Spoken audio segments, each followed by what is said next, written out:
Hello, welcome to Ciclomanias online tutorials, and it's my pleasure to be today with you and to walk you through the process of painting flower pots made of recycled plastic bottles. So in this stage, I'm hoping you already have your plastic bottle made like this, and now you're ready and eager as myself to start putting some colors. Excellent, so welcome to the painting session. So I'm gonna tell you first what are gonna be the materials that we are gonna be using today, and of course have at hand your plastic bottle made a flower pot. So it should be something like this, and have your acrylic colors at hand. Like for example, I use this brand, but not necessarily you have to be buying the same brand that I use. As long as it's acrylic paint, is fine. Today we're gonna paint on red tones, so that is why I'm using red and a deep yellow. And I also gonna be using white and black. I use a different brand for this. It's a little bit more in bulk because I use a lot these colors, and it's also acrylic colors, acrylic paint, so you can have also this at hand. White and black, and we're gonna need also some brushes. So what kind of brushes? So I usually also have different sizes for different finishings. So I like the ones that are actually a little bit puffy and rounded, like these ones, but I also like these flats, and you will see when I'm painting in which cases I use what. And under the description anyway, I'm gonna be putting the names and the sizes and also the brands if you're interested to buy what exactly I have as well. So small brushes are also good for the finishing and decoration, final decoration. If you have also 2 or 3 toothpicks, that will be also very handy, especially when we want to decorate small things like flowers, for example, or just a series of dots like here, right? And if you're gonna be painting for a while, I will recommend also to have a handy pair of gloves, so it will help you also to protect your hands. Although all this paint is washable, but it's always handy to just have, and it's easier actually just to remove your gloves whenever you finish with your artwork. So let's start painting. So my first advice when painting flower pots is to paint everything on black. And the reason I do that, and I have it here all already done, so the reason I paint everything on black as a first stage is because you can paint to any other color. So you can go from black to even white, pinkies, or reds, as today we're gonna be painting. So allows you to play a little bit with the shadows and also with the light colors. So black has been always the first coat that I give, the first cover of all the work pretty much that I do also with cardboard as well. So what you need to do is just to kind of cover as much as possible, maybe give 2 or 3 layers with the black all around and let it dry. You can always use your hair dryer if you have one. If not, just put it under the sunshine or just let it dry for maybe an hour or so. So after all your flower pot is covered, you don't need to paint inside, because anyway inside is gonna be, if you're gonna use it as a pencil holder, no one is gonna see it, and I don't think it's relevant. Also, if you're gonna use it as a flower pot, it's also not relevant. So once it's covered and everything is black painted, and we are gonna paint this in red, my next advice is to have, and maybe I forgot to mention in at the beginning when I listed the materials, to have handy a piece of cardboard where you put the colors that you're gonna be using. In this case, as I indicated before, we're gonna be painting in red. So that is why I put a little bit of red here and then yellow. And I put also this gold color, because I like to add the gold at the end. It gives a little shiny end finishing. And white. The white is also good when you have, when you want to put like flowers or any additional decoration at the end. It's very handy to have also white. So use this piece of, use a piece of cardboard as your palette, and that is going to be also helpful for you to monitor the amount of paint that you use, because we don't want to use a lot of paint, because if you use more paint of what is needed, then it's going to take longer, and we don't want that. We want to actually have enough time to dry and then mix colors. So if we're going to be painting in red, as I mentioned with your flower pot, so we start mixing our reddish color, and as I said, the black is going to help us with the shadows. So if we think of the areas that are more exposed, that will be like a lighter color, the outside should be red. In what direction should I paint, Elizabeth? Well, I will recommend in all directions. It's your first layer. Don't worry too much about how it's looking. So anyway, a flower pot, a good flower pot, finishing is at least 10 to 15 layers of paint. So don't worry too much about the looking right now. It's just at the beginning, so it's totally expected that the paint is gonna look like all over the place, but it's fine. So leave these little like hills here in black, because that is gonna be good for us, or it's gonna help us to have that play of shadows and light colors. So start just painting the outside. Maybe outside here, what is more exposed.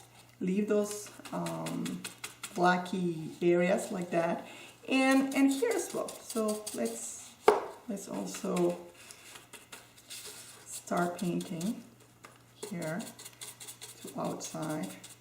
And it's always good to use to have also a table cover with newspaper or cardboard.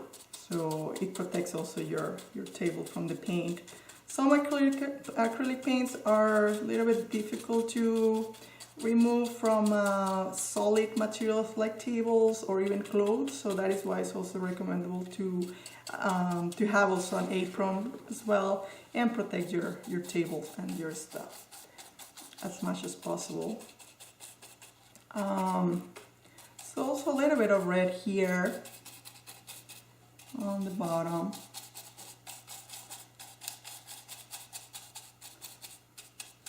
So when you have all the red in the areas that you will like to have reddish, I also cut a little bit of decoration also at the end, these little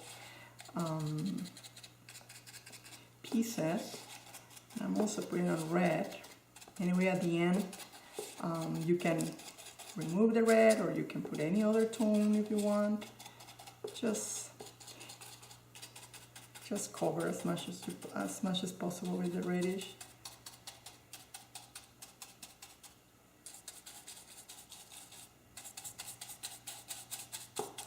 And again, try to leave these a little bit black. It's gonna be more like the shadows inside and the reds outside, like this. So once you finish with your red, first layer of red, we are gonna mix a little bit of the yellow that you have with your red. Maybe not too much if you like to have it so orange. And yes, I use the same brush as you notice here, because I like the mix that it comes with that. It's a little bit more red than the new color that I'm putting, and I love that, because it's the way you merge pretty much the tones, and it's not that obvious that it's just red and then yellow, but a mix of colors. So after your flower pot is dry, and that is why I have this flower pot already painted with the red tones, I start putting my yellow, orange, lighter color in these areas.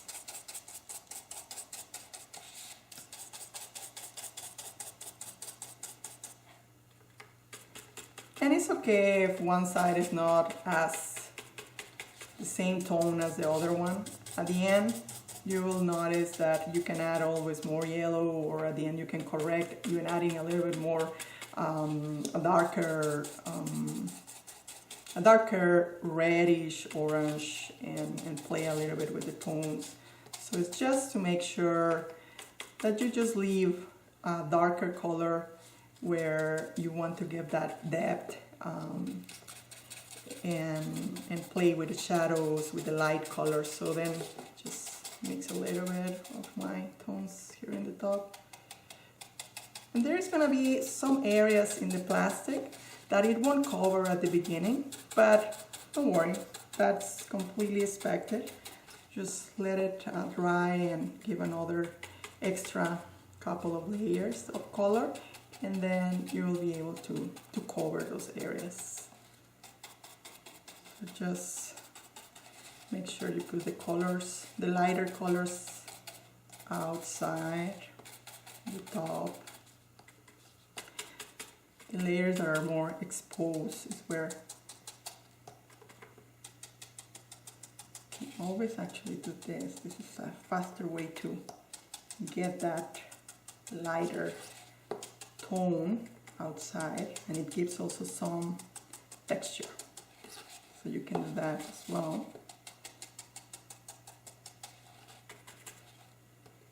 So then you start seeing those contrasting tones. And what if you cover by accident the areas were supposed to be darker? Well, have at hand the round brush that I mentioned at the beginning, and maybe just in that area paint the red, just that area. So it gives you that contrasting tones. Here is the darker tone, here is where my lighter color is. And this is what I'm talking about, playing with the shadows and the light tones. So you make sure that this is your pure red that was also darker or actually black on the bottom, and then you add a little bit of your red, and that area is going to be your shadow, where your shadow is located. Then in the outside is where your lighter color, if this is too lighter for you, then you add a little bit of red. If you want it lighter actually than that, then you add a little bit of your white.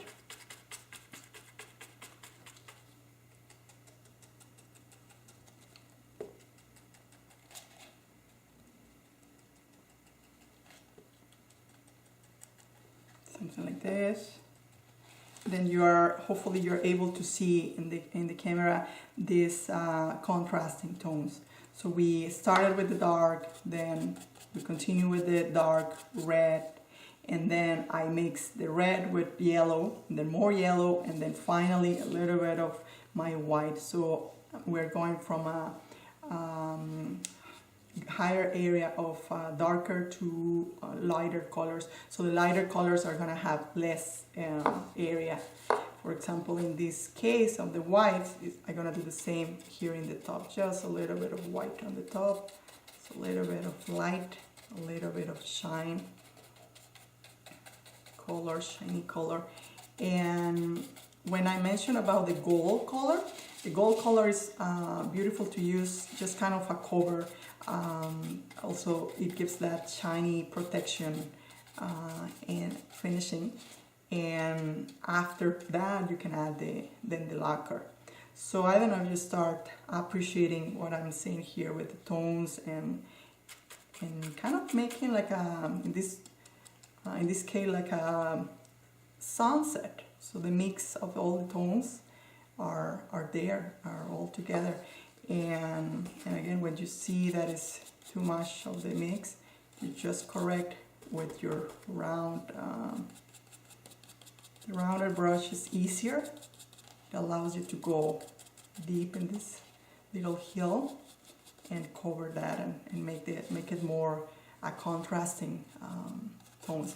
And you can do the same here in the bottom, because the bottoms are supposed to be darker as well. So you just keep painting here and there, and it's so relaxing when you're just merging with the colors and the tones. And pretty much you will see when the right color is coming, when you really feel like, oh yeah, I really like how it's looking.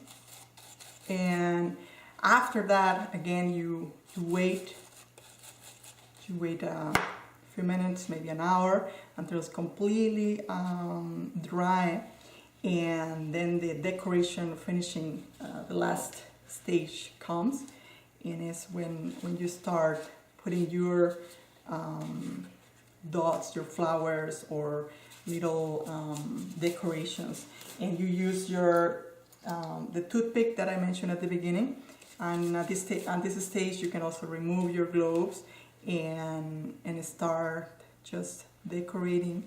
So I don't know if you're able to see what I'm doing here. So I usually start with a bigger dot like this one, and then from there smaller, and I do the same with each of those, like this. So it gives also that effect of distance.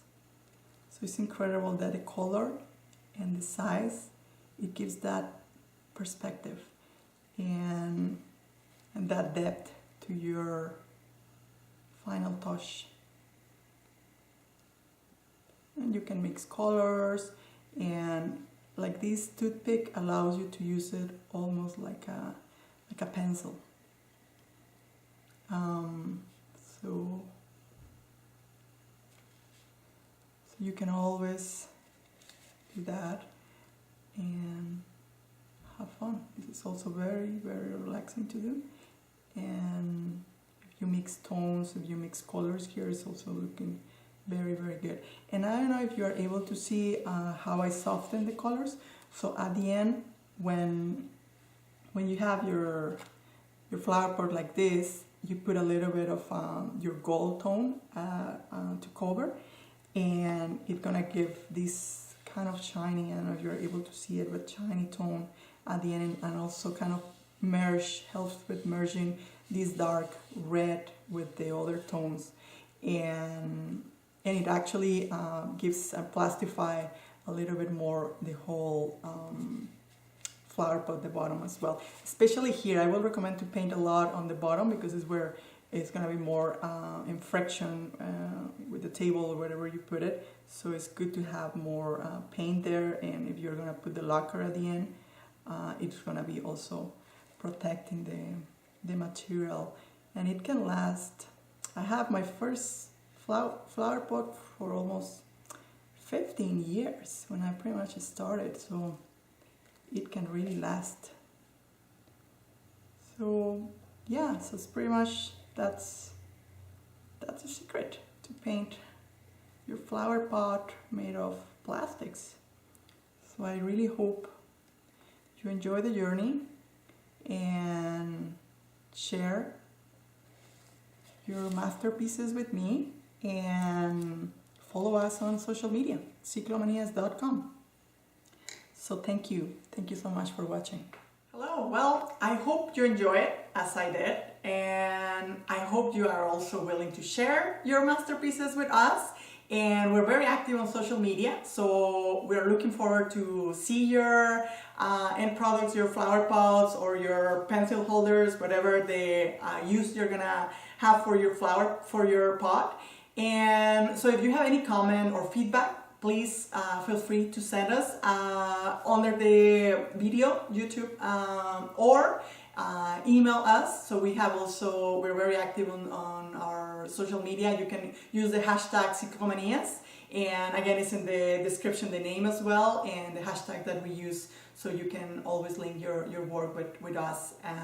So thank you so much, and thank you for watching.